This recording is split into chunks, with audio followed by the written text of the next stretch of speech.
அனைவருக்கும் வணக்கம். Welcome to Thellai Sugan channel. நேற்று நான் விநாயகர் சதுர்த்திக்காக கிளீனிங் வீடியோ போட்டிருந்தேன். ஒரு கண்டினியூவேஷனும் இன்றைக்கி கொஞ்சம் இருக்குது. ஏன்னா 2 நாளாக நான் வேலைகளை பிரித்து வச்சு செய்கிறதுனால இந்த வீடியோ தான் நான் ஷேர் பண்ணியிருக்கேன். இந்த வேலைகள் இருக்கிறதுனால அதோட சமையல் வீடியோ லஞ்ச் பாக்ஸ் என்ன பசங்களுக்கு நான் செஞ்சுருக்கேன் அப்படிங்கிறதையும் ஷேர் பண்ணியிருக்கேன். ஒரே நாள் நம்ம வீடு க்ளீன் பண்ணுறது, விளக்கு திட்டு கழுவுறது, அதனால் வீடு துடைக்கிறது, அந்த மாதிரி ஒரே நாள் செஞ்சால் நமக்கு விட முடியாமல் போய்டும். அதனால் 2 நாள் 3 நாளாக பிரித்து நம்ம கொஞ்சம் கொஞ்சமாக செய்யலாம் அப்படின்னு தான் நான் எப்போவுமே செய்கிறது வழக்கம். இது முந்தின நாள் பூ பறிச்சது நான் கட்டிகிட்டு இருந்தேன். 2 நாள் பூ கட்டி நான் சேர்த்து ஃப்ரிட்ஜில் வச்சுட்டேன்னு சொன்னால் விநாயகர் சதுர்த்திக்கு நமக்கு யூஸ்ஃபுல்லாக இருக்கும் அப்படிங்கிறதுனால 2 நாளாக நான் கட்டி ஃப்ரிட்ஜில் வச்சிட்ருக்கிறேன். மற்ற நாள் ஈவினிங்கில் கட்டி உடனே ஃப்ரெஷ்ஷாக தலையில் வச்சுப்பேன். இப்போ இந்த மாதிரி விசேஷ நாட்களில் பூ விலைலாம் அதிகமாக இருக்கும் அப்படிங்கிறதுனால நான் என்ன பண்ணுறது, 2 நாள் பூ கட்டி வச்சுருவேன். ஒரு நாள் பூவே ஒரு 2 முழத்துக்கிட்ட வரும். அப்புறம் பாப்பாலாம் ஸ்கூல் விட்டு பேசிகிட்டு இருந்தாங்க. ஸ்கூலில் டான்ஸ் ப்ராக்டிஸ் எடுக்காத சொல்லிவிட்டு அப்படியே பேசிகிட்டு இருந்தாங்க. அதோட பார்த்திங்கன்னா ஃப்ரெண்டோட அப்பா இறந்துட்டாங்களாம். லஞ்ச் வரைக்கும் நல்லா பேசிட்டு சாப்பிட்டு விளையாண்டுருந்த பொண்ணு லஞ்சில் அவங்க தாத்தா அழைச்சிட்டு போயிருக்காங்க. அதனால் அதை பாப்பா சொல்லி ரொம்ப ஃபீல் பண்ணிகிட்டே இருந்துச்சு. லஞ்சு என்னென்னு பார்த்தீங்கன்னா காரக்குழம்பு, கீரை தான் நான் செஞ்சுருக்கேன். ரசம் வச்சுருக்கேன். ரொம்ப கஷ்டமாக இருந்துச்சு பாப்பா சொன்னதுமே. என்னென்னு பார்த்தீங்கன்னா ஃப்ரெண்டுன்றப்போ ரொம்ப ஒரு எமோஷ்னல் ஆகுறாங்க. அடுத்தது ரொம்ப யோசிக்கிறாங்க. பெரிய கொடுமை என்னென்னு பார்த்தீங்கன்னா அந்த பாப்பாவுக்கு ஏற்கனவே அம்மா கிடையாது. 2 வயசுலேயே அம்மா இறந்துட்டாங்களாம். ஒரு அண்ணன், அவனும் இங்கே தான் இந்த பாப்பா ஸ்கூல்லே தான் 10th படிக்கிறான். தாத்தா பாட்டி தான் வளர்த்துட்ருக்காங்க. அவங்க அப்பா பெங்களூரில் ஒர்க் பண்ணிகிட்டு இருந்தாராம். சொல்ல தெரியல, பாப்பாவுக்கு அட்டாக்குன்னு தான் நினைக்கிறேன். ரொம்ப ஒர்க் பிஸியாமல் இறந்துட்டாங்க. மேம்லேருந்து குழந்தைங்கள்லேருந்து எல்லாருமே அழுதுருக்காங்க. மேம்லாம் ரொம்ப வருத்தப்பட்டு அழுதுருக்காங்க. ரொம்ப சோகமாக சொன்னாங்க. கஷ்டமாக இருந்துச்சு. பெரிய பாப்பா என்னென்னா, அந்த அண்ணன் எனக்கு அவ்வளோவா தெரியாது, நான் பார்த்தது கிடையாது. ஆனால் எல்லாம் ரொம்ப கஷ்டமாக இருந்துச்சு. அதோட ஃப்ரெண்டு அழவே ஆரம்பிச்சிட்டாங்களாம். தெரியல, யாருன்னே தெரியல, பழகலை அப்படின்னாலும் அவங்களுக்கு அப்பா இல்லை, இறந்துட்டாங்க பாரு அப்படின்றத ரொம்ப ஃபீல் பண்ணி சொல்லிட்டு இருந்தான். எனக்கு அவங்க சொல்லும் போதே எனக்கு ரொம்ப அழுகையாக வந்துச்சு. ஆனால் நான் அப்படியே கண்ட்ரோல் பண்ணிக்கிட்டு அவங்கள நான் டைவர்ட் பண்ண. சரி, அதை பற்றி கொஞ்ச நேரம் பேசிட்டு சரி அதோட விடுங்க, பார்த்துக்கலாம். ஒன் வீக் எப்போம்மா வருவா ஸ்கூலுக்கு, இனிமேல் வருவாளா வரமாட்டாளா, ரொம்ப பாப்பா யோசிச்சது. வருவாங்க, எங்கே போயிட போகிறாங்க, 10th அந்த அண்ணன் படிக்கிறாங்கன்னா வேறு ஸ்கூலுக்கு போக முடியாது, அதனால் இந்த ஸ்கூலில் தானே படித்தாகணும், வந்துருவாங்கம்மான்னு சொன்னால் நான் ரொம்ப யோசிக்க ஆரம்பிச்சிட்டேன். எப்படி படிப்பாங்க, இனிமேல் ஸ்கூல் ஃபீஸ் கட்டுவாங்க, தாத்தா பாட்டி எத்தனை காலத்துக்கு இருந்து பார்த்துப்பாங்க, தாத்தா பாட்டி வயசானவங்களாக இருப்பாங்க, எப்படி பார்த்துப்பாங்க, நான் ரொம்ப யோசிக்க ஆரம்பிச்சிட்டேன். இந்த டைம்லாம் கடவுள் இருக்கா இல்லையா நம்ம யோசிக்கிற மாதிரி இருக்குது. இந்த சின்ன வயசில் போயிட்டு இந்த குழந்தைங்களுக்கு ஏற்கனவே அம்மாலே இப்போ அப்பாவே இந்த கடவுள் இவ்வளோ சீக்கிரம் ஏன் பிரித்து கூட்டுக்கணும் அப்படின்னு சொல்கிற மாதிரி நான் யோசித்தேன். என்னன்னு பார்த்தீங்கன்னா ஒரு 6 மந்த்துக்கு முன்னாடி தான் இன்னொரு பாப்பாவோட அப்பா இருந்துட்டாங்க அட்டாக். அவங்க பார்த்தீங்கன்னா எங்கள் ஏரியா தான், அவங்க வீடே எங்கள் ஏரியாவில் தான் இருக்காங்க. அவங்க அம்மா அதே ஸ்கூலில் மேமாக இருக்காங்க. அதுக்கே பார்த்தீங்கன்னா நல்லா பேசுவாங்க. அவங்க அம்மா தெரியும், அந்த மேம் தெரியும். ஆனால் பாப்பாவுக்கு அப்பயே ரொம்ப ஃபீல் பண்ணிச்சு. அப்புறம் அவங்க அதுக்கப்புறம் ஸ்கூலுக்கே வர்றதில்ல, வீட்டில் டியூஷன் ஏதோ எடுத்துகிட்ருக்காங்க, ஸ்கூல்லேருந்து ஒர்க் பண்ணல வரல அப்படின்னு தான் பாப்பா சொன்னிச்சு. உடனே இந்த மாதிரி கேள்விப்படுறப்போ ரொம்ப கஷ்டமாக இருக்குது. எங்கே பார்த்தாலும் பார்த்தீங்கன்னா இப்படி தான் கேள்விப்படுற மாதிரி இருக்குது, அட்டாக்கு அப்படி இப்படின்னு. எங்கள் பாப்பாவோட அப்பாவோட ஃப்ரெண்டு அவங்க பார்த்தீங்கன்னா முந்தா நாள் அதே மாதிரி ஜிம்முக்கு போயிட்டு எங்கள் ஊர் தான் அவங்க புவனகிரி, ஜிம்முக்கு போயிட்டு வந்துட்டு வடை சாப்பிட்ருக்காங்க. அந்த ஆயில் ஃபுட் ஒத்துக்கலையோ என்னவோ, உடனே ஒரு மாதிரி வேர்த்து ஒரு மாதிரி ஆயிருக்குது. டக்குன்னு நீங்கள் உடனே சிதம்பரம் ஓபிக்கு போங்க அப்படின்னு சொல்லியிருக்காங்க. அட்டாக்னா அங்கே போவாங்க, ஒரு இன்ஜெக்ஷன் போடுவாங்க எப்போவுமே, அதை போட்டுட்டு தான் எல்லோரும் பாண்டிச்சேரி போவாங்க.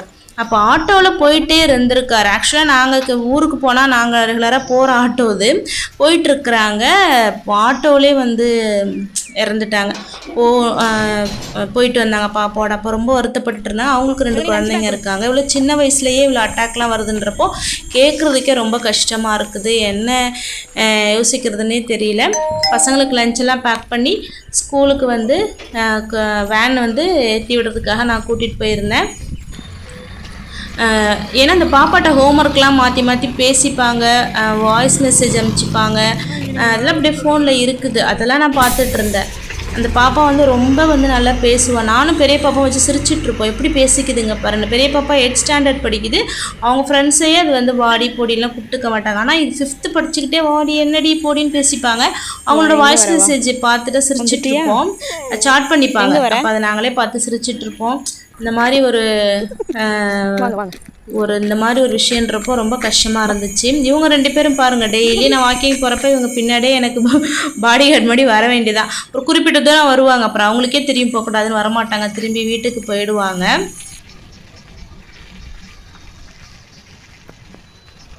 டெய்லி இதுக்கு இப்படி பண்ணுறீங்க? வரேன் போ.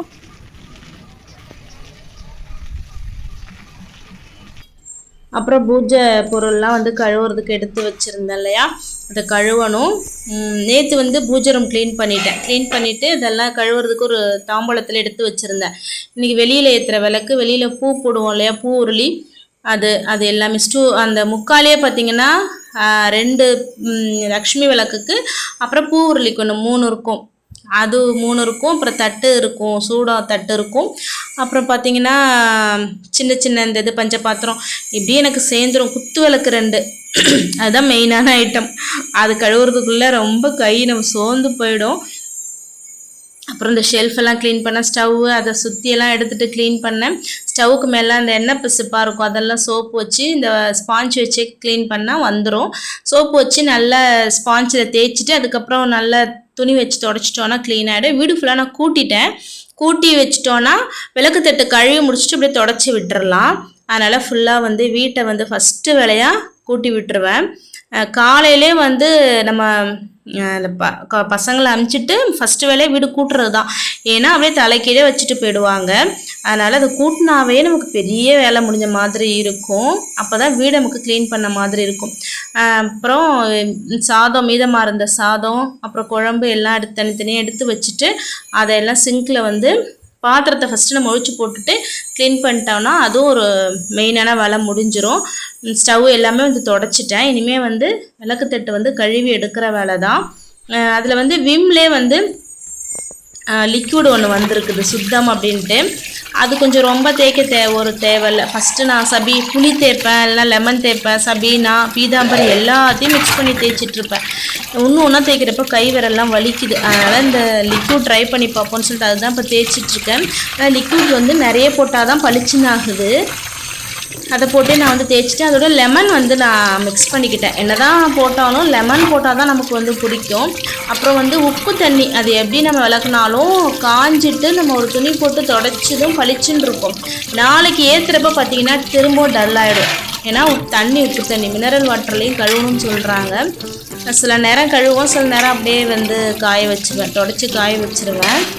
நம்ம வந்து உடனே கழுவிட்டு இந்த ஈரத்தை தொடச்சிடணும் ஒரு துணி வச்சு, இல்லைன்னா அந்த தண்ணி வந்து மாதிரி புள்ளியாக ஆகிடும்.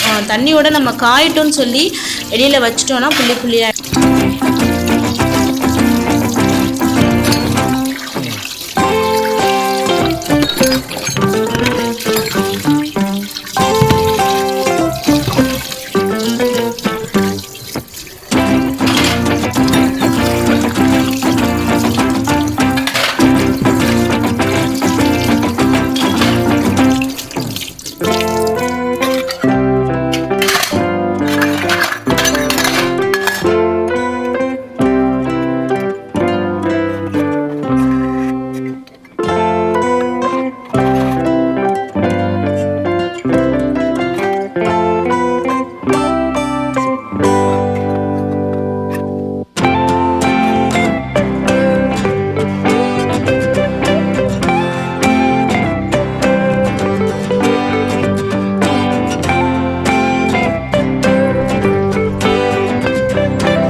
க்ளீன் பண்ணுற வேலை இதோட முடிஞ்சிருச்சுங்க.